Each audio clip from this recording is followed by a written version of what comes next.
thank you for coming along. My name's Holly Prescott. I'm a postgraduate recruitment advisor here at University of Birmingham, which means that I just offer a bit of help and guidance to students who are considering going on to study to postgraduate research. So I'm going to just be giving an overview talk today for those of you who are thinking of a PhD. I'm going to briefly go over some good and bad reasons to do a PhD, just to get you started and just make sure that you're happy with your motivations. I'll very briefly go over some types of postgraduate, of doctoral research degree. I'll then talk a little bit about how to find a project or a supervisor before talking a little bit more about thinking about putting a research proposal together and the kinds of things that you should bear in mind. Yeah, so that's the overview of what I'll be covering today. So, why do a PhD? Okay, so some positive, good reasons to why you should think on embarking upon undertaking this piece of original research that will be taking you, three or 4 years if you do it full time, 6 to 8 years if you do it part time. The first one that I've put up there that I really want to emphasise, because this phrase will follow you all the way through your decision-making process now when you're thinking about a PhD, all the way through to what you will be examined on when you're sitting in your viva at the end of the process, okay? Okay, thanks. Right. And that is making an original contribution to knowledge in your field, okay? That you will hear that a lot, because ultimately that is what you're examined on. And that is something that you get the chance to do when you do a PhD. You get the chance to contribute to scholarship. You get the chance to become an expert in your field. And all the time in your research proposal, and then, as I say, in your examination at the end, we'll be testing you on how have you made an original contribution to knowledge in your field. Now, originality can come in many forms. We're not asking you to go out there and discover something that nobody's ever seen before. Not everybody has that luxury. We're not all kind of, archaeologists or classicists, or who can go and find a medieval script that nobody's ever looked at before. So we're not. Originality doesn't necessarily mean finding something completely and totally new. It can just be bringing a different theoretical framework to a problem or a set of ideas. It can be just combining two approaches to answer some research questions that have never been brought together in that particular way before. So you see, originality can come in many different forms. So don't be, when we say make an original contribution to knowledge in your field, don't be intimidated by that and think, I've got to find something that has never ever been looked at before, because that's not necessarily what it means, okay? So we said become an expert in your area. Something else that I'd pick out, especially for people who have maybe been working for a while and want to come back to do a PhD, is that a rare opportunity to dedicate time to an extended research project. And that's what PhD is, so as we say, you're studying for 3 to 4 years full time. It gives you that time to really focus on a piece of research that you want to do, that original contribution that you want to make. And it is quite a unique opportunity to have the time and the resources to do that. Passion for your subject, very important. I did a seminar with some current PhD students on Monday, and they said, make sure that you choose something that's going to get you out of bed in the morning. So passion for your subject is important. And then, of course, you might be looking to do a PhD because you want an academic career. It's the most, you know, a very straightforward reason. Something a little bit more subtle, linked to that, linked to academia, but also if you're interested in going into industry or business afterwards, is this idea of networking. Now, if you do a PhD, you won't be if you do a PhD, you won't just be kind of sat by yourself on your own for 3 or 4 years doing your research. You will get the opportunity to take part in a lot of different conferences, colloquiums, research forums, okay, where you will meet a lot of other people who are experts in your area, who are researching in your field, and that's going to be a great networking opportunity for you, especially if you're, say, in your final year and you meet somebody at a conference who's going to have a postdoctoral research position at Cornell University, and it might exactly fit your research area. So think about it as an opportunity to meet people who you can forge relationships that will be beneficial to you in the future as well. And then, just to make sure, because I'm sure you're all extremely dedicated and conscientious and are not here for any of these reasons, don't do a PhD to carry on living the student life, because that's not what you'll be doing. A lot of the majority of PhD students, certainly who study full-time, and I know I did this, treat it as a full-time job. Don't know why anybody would do a PhD through peer pressure. It's a bit different. It's just like smoking, taking drugs, do a PhD. It's just like, it's the idea of like is fulfilling other people's ambitions. Don't just do a PhD because you've been told, oh yes, you know, you could do one. And then there are a couple of other reasons there that are maybe not the greatest reasons to embark upon a research degree. Okay. Now this is very, very brief. I'm really going to skip over this bit of the, but just to make sure that you're aware, I've already talked about the duration of the standard PhD. You can expect it to be structured with regular supervisions or team meetings between yourself and your supervisor. You might have a supervisory team. You might be co-supervised by 2 members of staff, or you might be in a research group in a lab, and it will be through negotiation with the people in your supervisory team how often you meet to check your progress and discuss what you're going to do next. Typically once a month if you're full-time, once every 8 weeks if you're part-time, but that can vary. As I say, it's really down to the mutual decisions that you make as a team. And it's examined by a written thesis. So at Birmingham, and I think this is probably a standard example for certainly most Russell Group universities, if you're in sciences, technology, engineering, medical, life sciences, it's 50,000 words. If you're in arts, humanities, social sciences, social policy areas, it's 80,000 words. Don't do what I did and start your PhD thinking it's 100,000 words and then write 100,000 words and then have to cut 20,000 words out of it. So if you do start a PhD, check your university's handbook just so that you know what word limit and what kind of thesis size you're aiming for. Okay. It is possible to do PhD by distance learning, which is convenient for some students because it means you don't have to relocate. So this means that you have access to library materials, journals, etc. online. You study independently where you live at the moment, and you undertake supervisions by telephone, by Skype, by FaceTime, by all the wonders of modern technology. That means that you don't always have to be based on campus to get your PhD.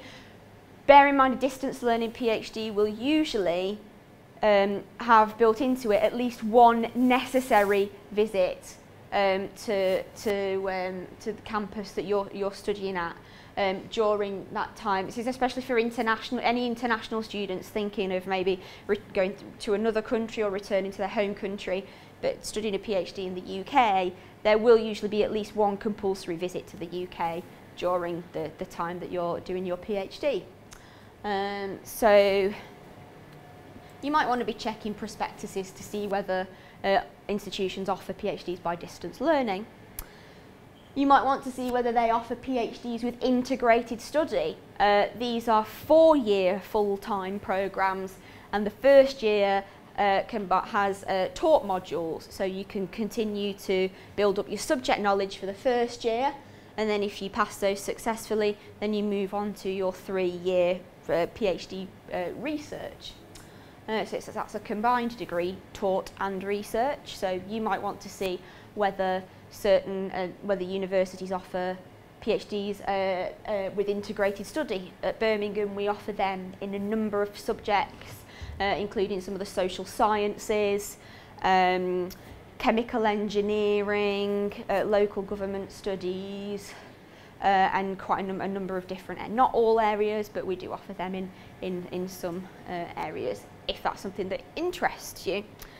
Or then if you're thinking of studying for a research degree that will to enable you to practice a certain career afterwards, a practice doctorate or a professional doctorate, then there are a number of those available, and the most popular ones are listed there. They're usually in psychology, in education, and in engineering subjects. You also get them in pharmacy. That's a D-Pharm. And of course, you can get them in business as well, a DBA, a Doctor of Business Administration. So they're all still doctoral degrees that are not called a PhD, but they're a doctoral degree that will often combine taught modules, placements, and a research thesis to prepare you to practice a certain career.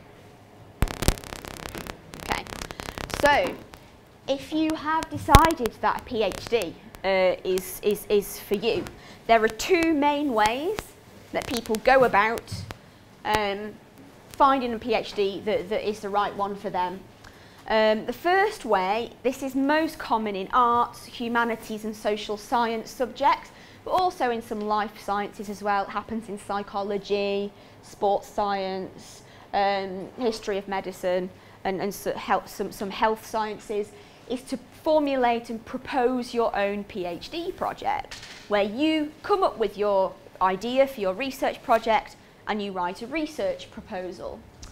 To do this, when you've worked up your proposal that I'll talk in detail about in a few minutes, you need to identify 1 or more potential supervisors who are experts in your area, who will have the expertise and the knowledge to be able to supervise you and supervise your PhD project.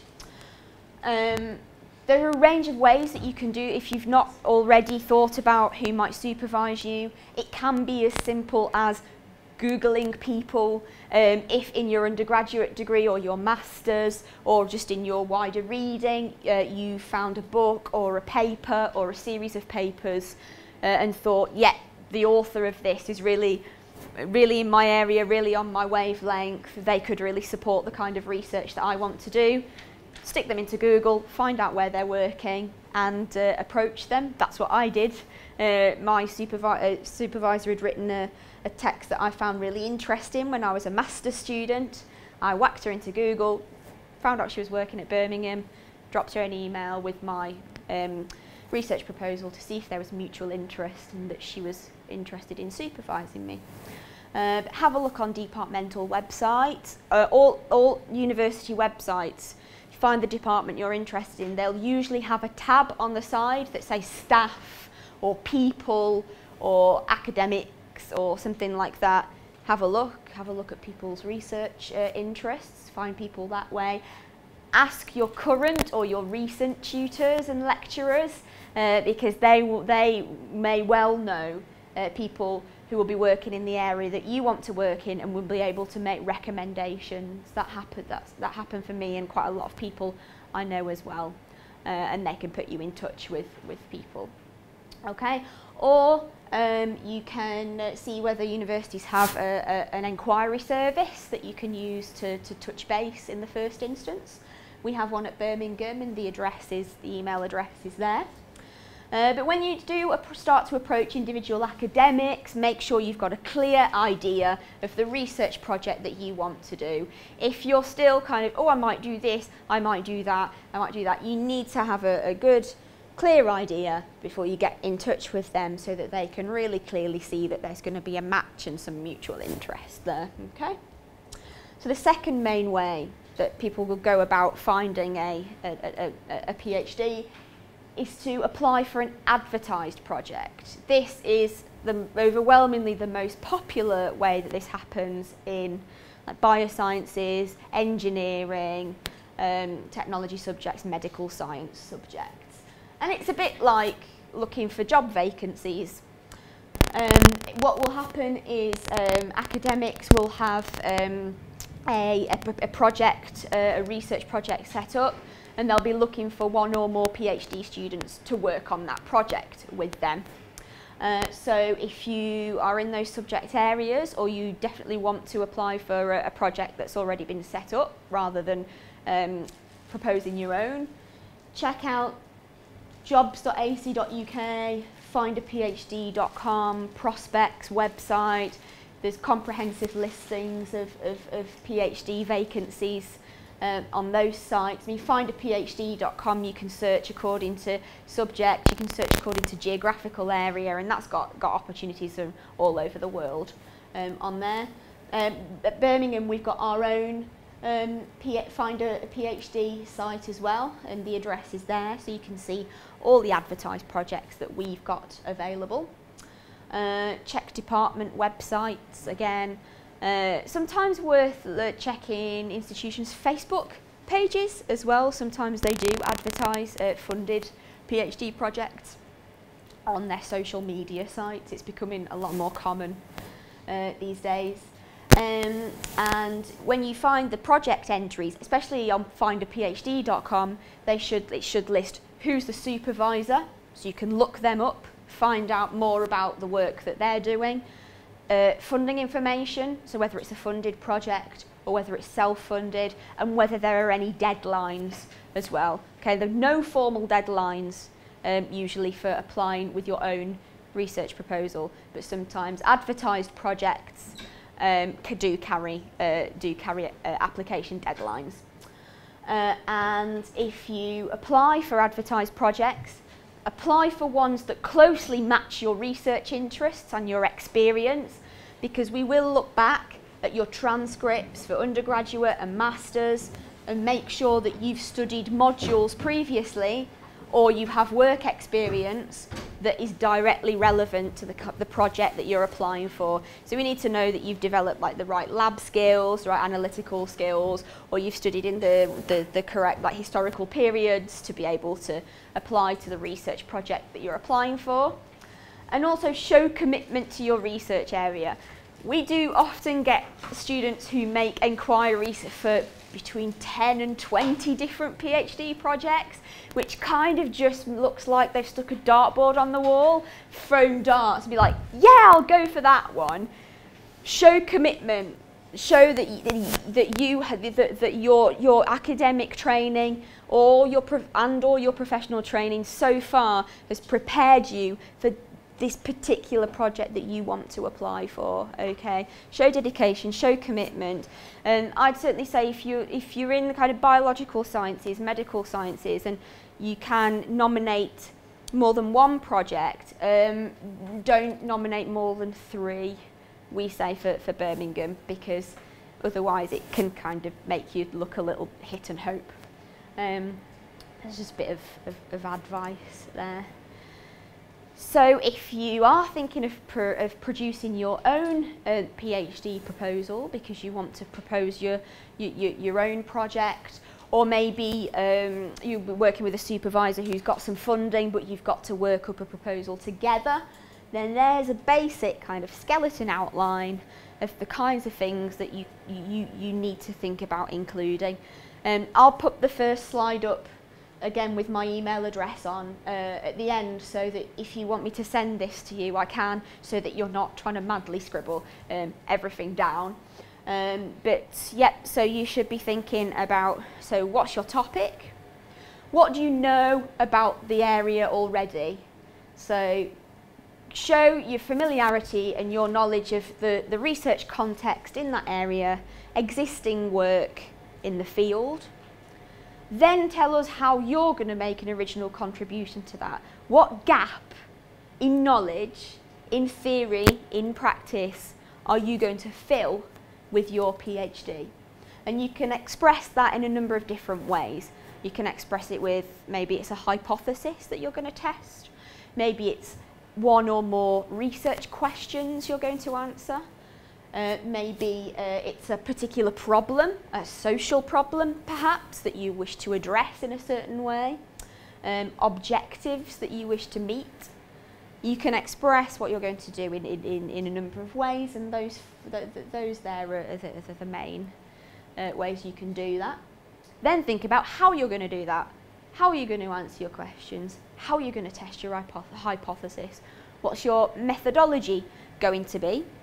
And how will you collect your data? How will you analyse your texts, etc.? What do you expect your results might show you?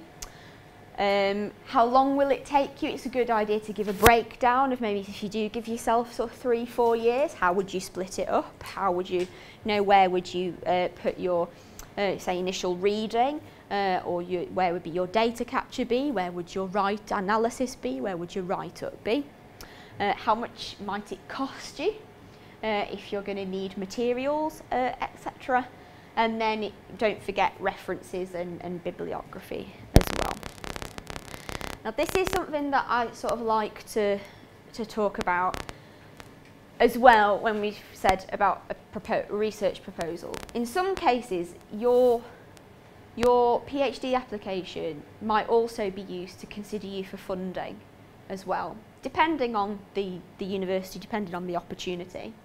And if that is the case, then this bit is even more important. So with your research proposal, you are trying to make a compelling case for your research. Why is what you want to do important? And why should the university invest? First of all, it's time. And if you're applying for funding, it's money in what you want to do. First thing that you should think about is what we call strategic fit. So how does the research you want to do fit with the agendas, fit with the research strengths, fit with the research specialisms of the institution or the department or the lab that you are applying to? Okay. So think about how you fit in with the bigger picture. Your research proposal should, it's making a powerful and a positive first impression about your potential as a researcher. So saying vague things like because it's interesting or because it's important aren't really enough. Okay. So your research proposal and your supporting statement in your application are there for you to show that you've got the ability to take ownership over a research project and demonstrate research leadership. That's really important if you want to stay in academia, because you're going to have to make these similar cases when you're writing bids for funding for further projects. As I've said, just be clear about what you're doing and why. Just saying because it's interesting isn't really clear enough. Be clear on the gap in knowledge that you're addressing and that you're going to fill with your work, and persuade potential supervisors or funders about the importance of your research, why you are the right person to do it, and why the institution you're applying to is the right place for you to do it. So why, who, where, bring those all together, okay? So that's really everything that I've got for now. I mean, it's a little bit about submitting your application. Basically, you usually do it online.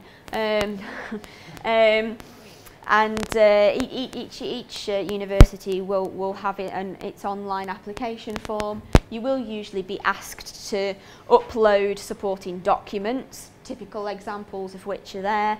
I will just pick out quickly the two references Those of you, if you're coming kind of straight through from an undergraduate degree or a master's, it's 2 academic referees is fine, as long as they're people who are full-time members of staff. Sorry, not necessarily permanent, but full-time members of staff who know your work well and know you well. If you've spent some time outside education, then 1 academic and 1 professional reference is fine. If you spent a long time out of education and your professors wouldn't remember you anymore, then 2 professional references are fine, as long as they can speak that you have professional experience in a relevant area that's going to be relevant for your piece of research. Okay, and then that's just really some information about support services that we have if you're interested in applying to Birmingham.